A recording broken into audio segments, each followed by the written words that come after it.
Isang mapagpalang gabi sa inyong lahat. Muli na naman maglalaboy si Buknoy Palaboy TV. Siyempre kung saan may bagong bukas na kainan ay ating pinupuntahan.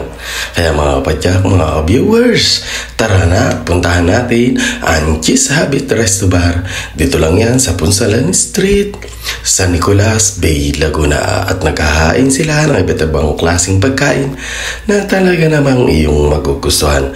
At siyempre, ating titikman ang pinagmamalaki nila na sisig. Kaya mga kapadyak, mga ka-viewers, mga ka-food lovers, tara na't ating pasyalan ang simple, elegante at kakaibang disenyo at talaga namang nakaka-relax ang lugar nila. Dito lang yan sa San Nicolas, Punsalan Street, Bay, Laguna. Ang kanilang napakasarap na sisig ay ating titikman.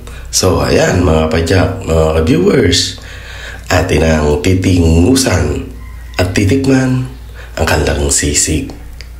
Kaya guys, don't forget to like, share, and subscribe Buknoy Palaboy TV na nag-iiwan muli ng isang kasabihan, tumakbo ng matulin at nagmamadaling mag-subscribe sa akin.